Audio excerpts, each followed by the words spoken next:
trabaho. Ito na yung granite natin. Ang bigat. Parang hindi eskwalado. Nakalimutan ko pa naman yung ano. Nakalimutan ko yung eskwala. Kaya naman yan. So, ito yung bato. Ang ganda oh. Black Lactia. Lagpas naman sa 60 siguro to. Hindi naman nila sinasak. Ayan o, 63.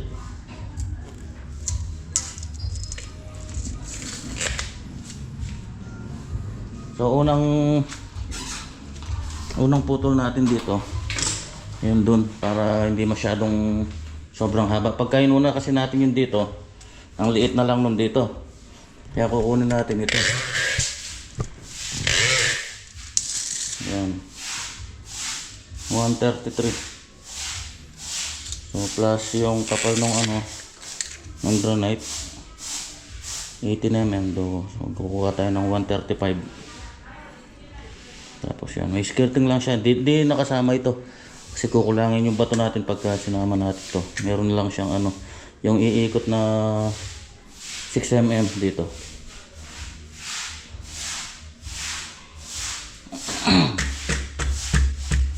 Yan, tapos dito yung dugtungan yun. So dito ko nakakatingin itong ano nito, yung butas nito. Kasi manipis na lang yung dito. Saka mabali pagka nilagay natin. Ito walang problema, maliit to. Tsaka malapad naman yung ano niya eh.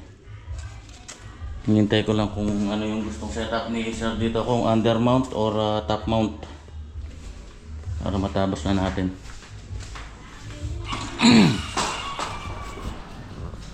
Mga tools natin, dinala kong grinder, 2 at 3, pati yung cordless.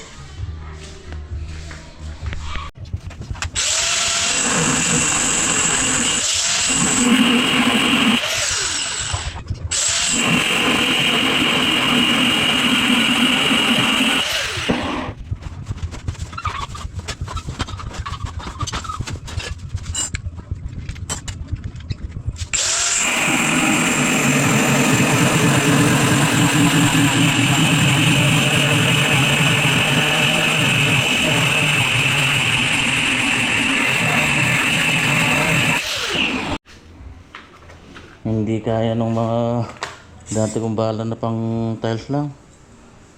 Umaapoy eh, nasusunog. So bumili na ako ng ano, ng branded. Ito Irwin no. 450. Siguro naman ito kakayanin na. Tigas talaga ng ano, granite.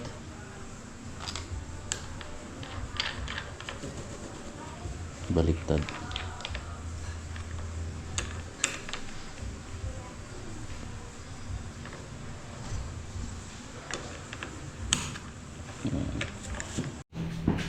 Kaya ito na yung isang slab. 10:30 na, ito pa lang yung tatabas ko. Grabe. Matagal talaga yung pagkakating nito. Ayan o. Pagkakanto lang nito, napakatagal. Tapos gusto ni sir, ano lang, R5. Yung round niya dito sa labi. Malit lang na ano, na radius. R5. May mga sizes yung mga round na yan, mga radius. Tama lang mamatay yung ano niya, kanto. Tapos gusto ni sir, ano na lang, top mount. Yan, tama nga naman, para pagka nagpalit daw ng sink, madali. Kasi pagka undermount yan, babaklasin mo na yung granite pagka magpapalit ka ng sink. Sira na yung granite mo. So top mount, madali na ilagay. Silikon lang dito yan.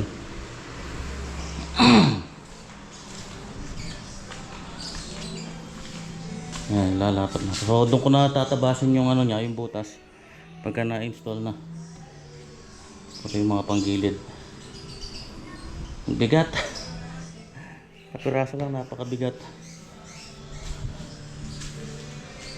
Ito, nakakuha pa ako ng pang siding doon sa ano. Bali, lumitaw na 75 cm yung ano niya. Ay, 75 mm yung pinaka ano niya, skirting. Ito yung isa para dito naman. Bali yung isang slab, sasakto yan sa ano, dito sa countertop. Tapos yung isang slab, yun yung pang ano natin, skirting natin. Yan para dito.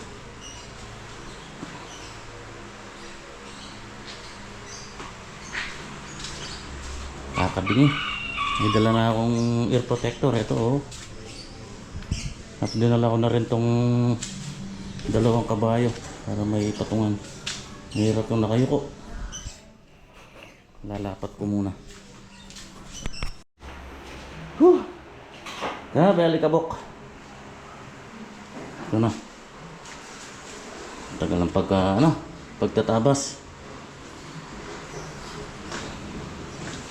Mga ano na lang mamaya, skirting. Pero maididikit ko na ito mamaya.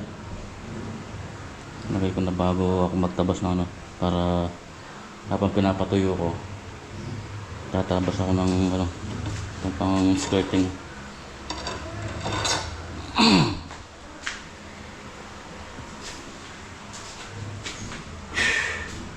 Kailangan ko pantiktikan pala ito para dun sa backsplash.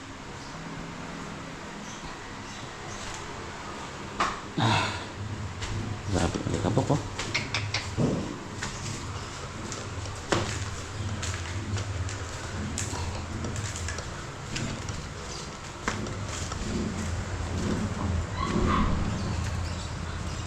Bukasan natin ng konti.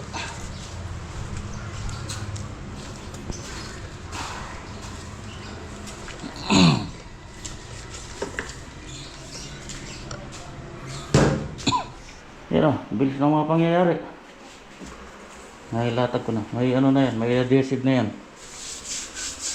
Baka bukas ko na siguro katingin itong ano, para sure na matigas na yung ano, yung ating mortar. Adhesive lang ginamit ko. Tapos ito na yung mga pang skirting natin. Yan. Grabe, nakakatulili ng ano. May protector na ako.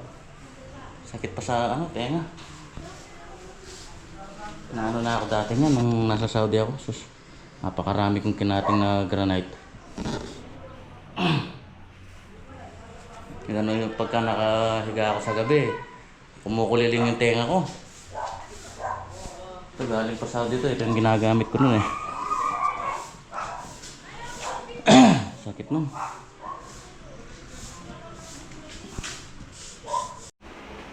Ito yung pinagbabawal na technique. Yung iba hindi alam ito eh. Lalagyan ko siya ng ganito. Kung ano yung pwede nyo ilagay. Washer. Ito, mayroon akong mga washer dito na ano. Yan. So ilalagay ko to. Tapos lalagyan ko ng jolly. Yung glue. Tapos bubutas din ako dito niyan. Tapat niyan. Tapos babaon ko doon. Lalagyan din ng jolly para matibay. Kasi kung ano lang, kung adhesive lang, babagsak yan. Mabigat pa naman ito. Ayan, dapat may mga bracket para di malaglag. Mechanical. Ayan. Tapos babaon din natin yan dyan. Washer. Nagbabawal na technique.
Alright. Nalagay ko na rin itong kabila. Galanganin ako. Galasin ko na. Bukas na lang itong dalawa sa gilid. Ayan, bali ganyan lang yan. Ito wala na. Pintura na lang yan ito. Pasasain to, yung kanto.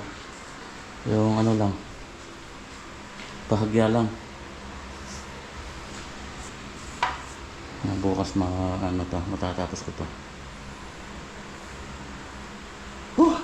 Grabe. Hapit. Good morning. Tilapia hito raw. Ay, kape.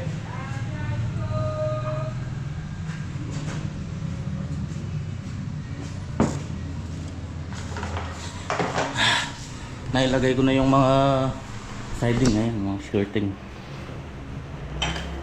Tatapos ko lang. Napatuyo ko lang. Tatuyo ko lang tapos pag mantigas na, asahin ko mamaya. Tabasin ko muna itong mga butas. Pwede na yan. Nilayer ko muna. Tapos pagka natapos to, sabay ko na yung walling. Yung ating backsplash. Ganda. Pagka nahasa to, luminis. Maganda.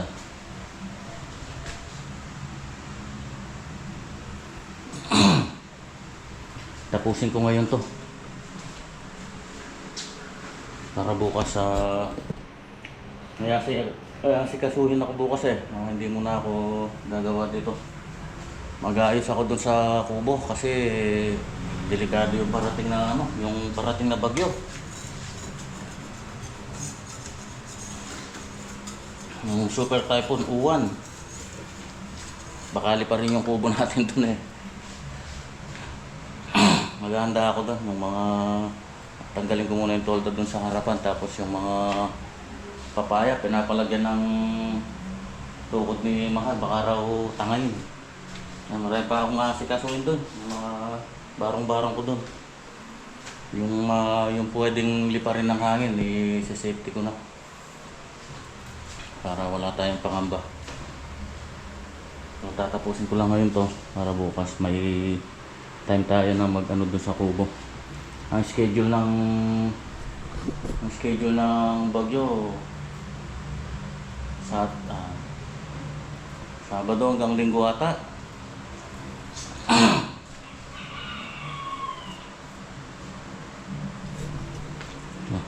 Fight ulit, fight.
Okay, update muna.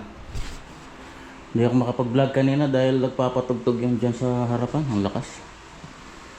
Ito, tinanggal ko yung ano dito, yung pintura. Hindi kakapit yung ating adhesive dyan eh. Kinana ko dun sa ating chipping gun. Kalaban ako. Kapal ng ano rin, makapal din yung skim coat. Yan o. In-adjust to. Yan o. Yung pintana.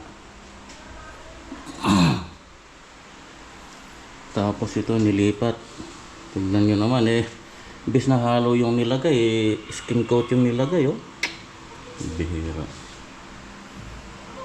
Pinipit na lang ng ito nga, may ano pa eh. Silicone, ayan oh. Silicone to eh.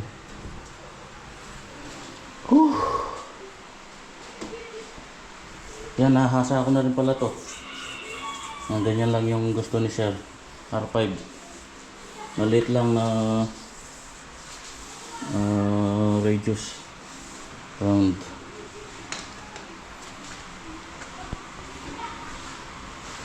Pala yung mga ginamit kong talim. Ito. Nakakalkal ko, mayroon pa pala ako nito. Yan, magmula 50, 100, 150, 500, 800,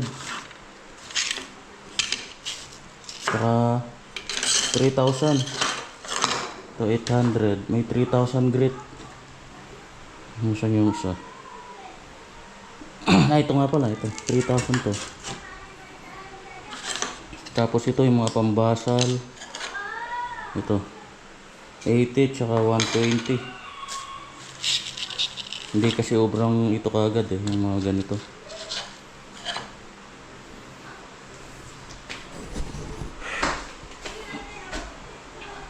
Ayan ko, ba't pininturahan pa to? Eh, ita-tiles naman to. Ba't pininis nila ng ano?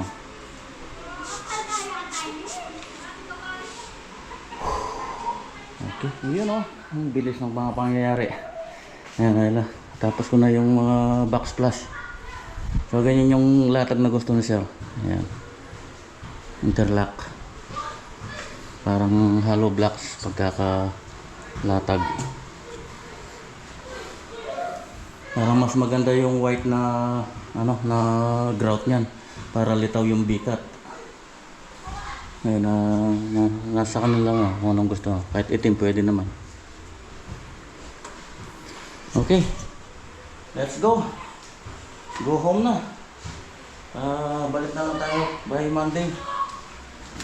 So, kailangan maayos muna natin yung sa kubo.